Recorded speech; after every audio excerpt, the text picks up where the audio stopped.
Bismillahirrahmanirrahim. Assalamualaikum warahmatullahi wabarakatuh. Selamat siang Ibu dan rekan-rekan sekalian. Pada pertemuan kimia dasar kali ini kami akan menjelaskan mengenai termodinamika dan kinetika kimia. Kami dari kelompok 1. Saya Andika Raffi-Fadiawan. Saya Amelia Oktaviani. Saya Amelia Putri Mulyani. Saya juga Firly Dayanti. Saya Krisna Darmawan. Pertama-tama penjelasan ini akan dijelaskan oleh rekan saya.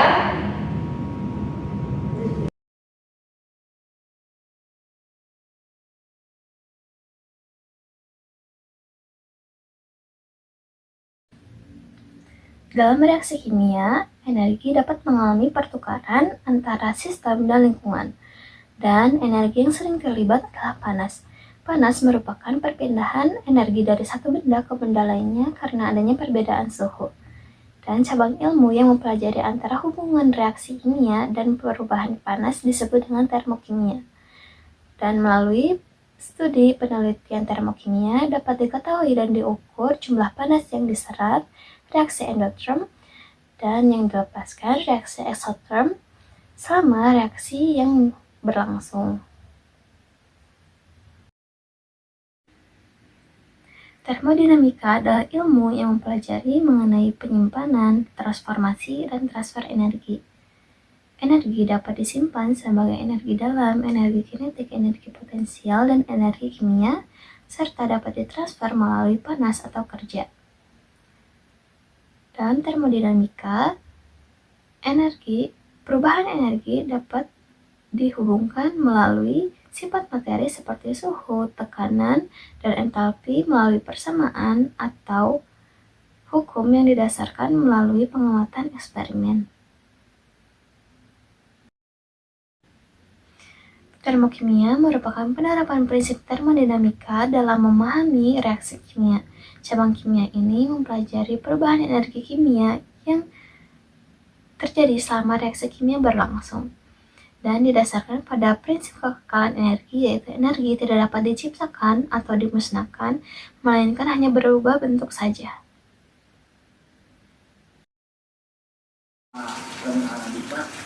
Nah, di slide ini kita akan membahas entalpi reaksi kimia.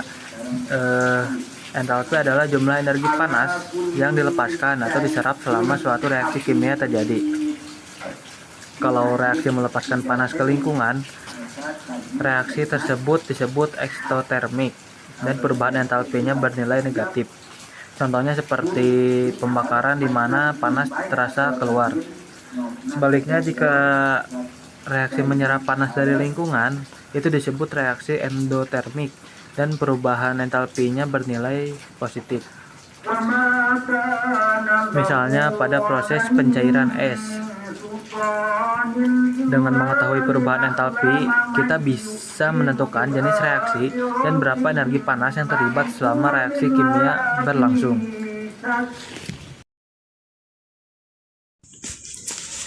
Izin melanjutkan materinya tentang kalorimeter dan prinsip kerjanya. Yang pertama adalah kalorimeter. Kalorimeter adalah alat yang digunakan untuk mengukur kalori yang dihasilkan atau yang dihisap selama reaksi kimia atau pembakaran bahan bakar. Sama persis terjadi pada langkah konversi pada sepeda motor.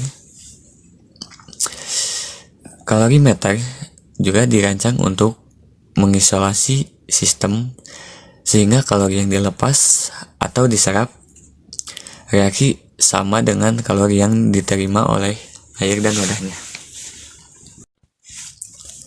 Kemudian yang kedua ada prinsip kerja atau volume konstan. Pada percobaan volume tetap, reaksi kimia berlangsung dalam bejana tertutup, sehingga volumenya tetap dan tidak terjadi kerja tekanan volume. Kalori yang dilepas atau diserap selama reaksi menyebabkan perubahan suhu pada fluida kalorimeter yang kemudian diukur. Sistem reaksi di dalam kalorimeter terisolasi dengan baik sehingga perubahan suhu dapat terdeteksi secara akurat. Kemudian di sini juga ada kinetika kimia. Kinetika kimia adalah cabang ilmu kimia fisika yang mempelajari reaksi kimia, faktor-faktor yang mempengaruhinya, serta hubungan dengan mekanisme reaksi.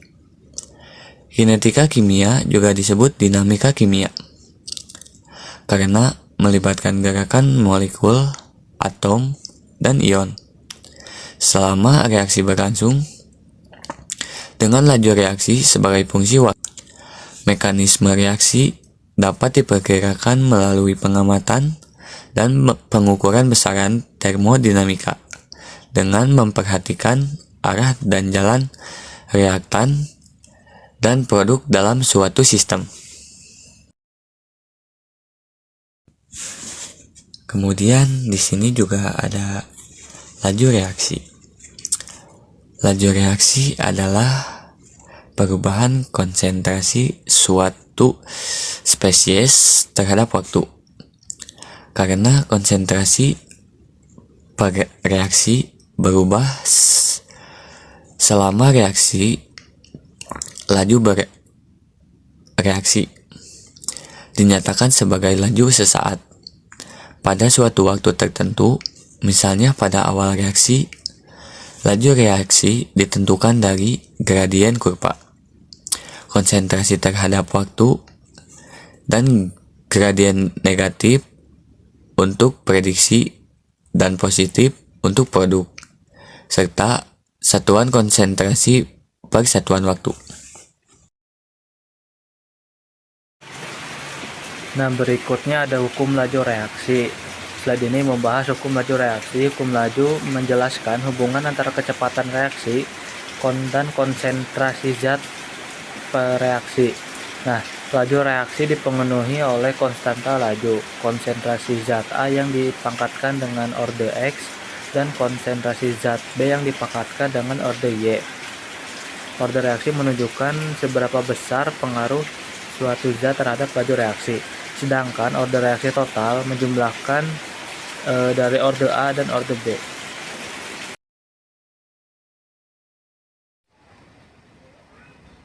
Di sini selanjutnya saya akan membahas tentang hubungan antar konsentrasi reaktan dan juga waktu.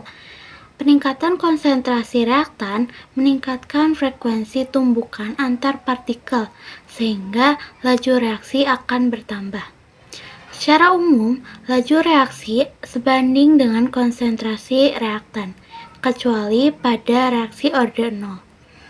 Konsentrasi yang lebih tinggi akan menghasilkan laju reaksi yang lebih besar, dan reaksi yang berlangsung akan lebih cepat, dengan waktu paruh yang bergantung pada orde reaksi.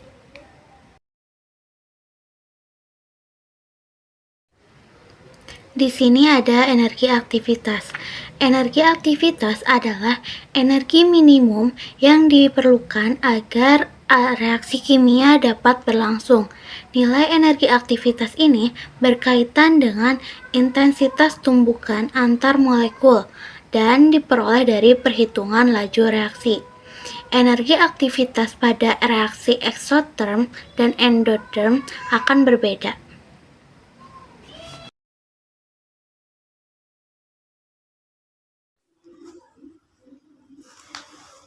Selanjutnya di sini ada mengenai hukum reaksi dan laju katalisis. Hukum katalisis adalah hukum yang menjelaskan mengenai peran katalisis dalam mempercepat reaksi kimia. Katalisis sendiri terbagi menjadi dua, yaitu ada heterogen dan homogen. Hal ini bergantung pada fase katalisis dan reaktan yang terjadi dalam prosesnya. Katalisis bekerja dengan menyediakan jalur reaksi alternatif yang menurunkan energi reaksi sehingga meningkatkan efisiensi. Karena hal inilah, katalisis banyak digunakan di berbagai bidang teknik industri.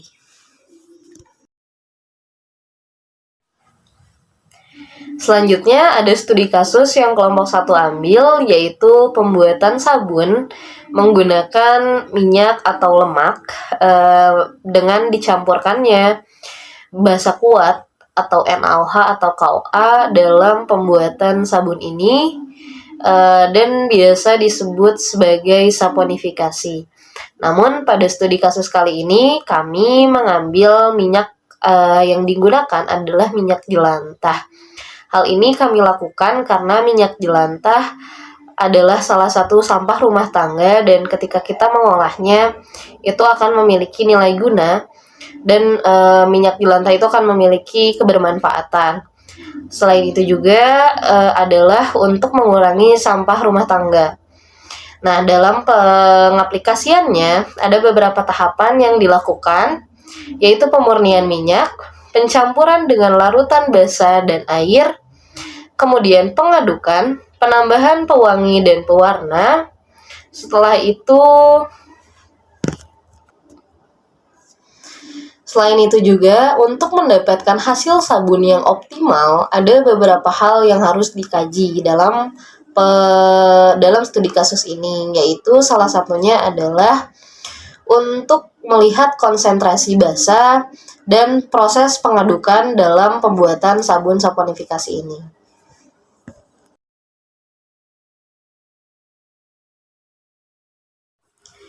Selanjutnya teman-teman, dalam proses pembuatan sabun yang kita lakukan pada studi kasus kali ini, karena kita menggunakan minyak jelantah, maka ada beberapa hal yang harus dilakukan sebelum pembuatan sabun atau saponifikasi ini dilakukan.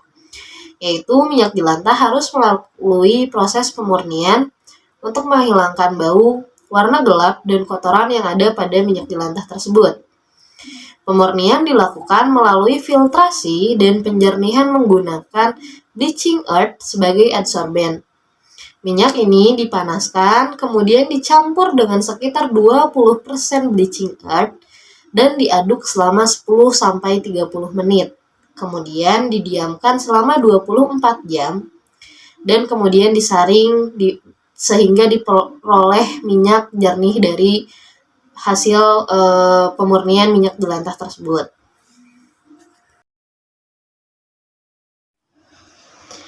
Kemudian teman-teman pada pembuatan sabun selanjutnya itu dilakukan dengan fase pencampuran minyak, mulai dari minyak jelantah, minyak kelapa, dan minyak zaitun. Dan pada fase ini juga ditambahkan NaOH dan air suling pada suhu sekitar 50 derajat Celcius. Campuran ini diaduk hingga merata, kemudian ditambahkan pewangi dan perwarna. Sabun kemudian dituangkan ke dalam cetakan dan didiamkan selama kurang lebih 12-24 jam. Lalu dilakukan proses curing hingga sabun benar-benar siap untuk digunakan. Nah, kemudian ada beberapa parameter kualitas sabun dari studi kasus ini, yaitu adalah pH, kadar air, dan tekstur sabun tersebut.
Sekian pemaparan materi yang dapat kami sampaikan. Semoga materi ini bisa dipahami oleh kawan-kawan semua dan menambah pengetahuan teman-teman semua. Atas perhatiannya kami ucapkan terima kasih. Wassalamualaikum warahmatullahi wabarakatuh.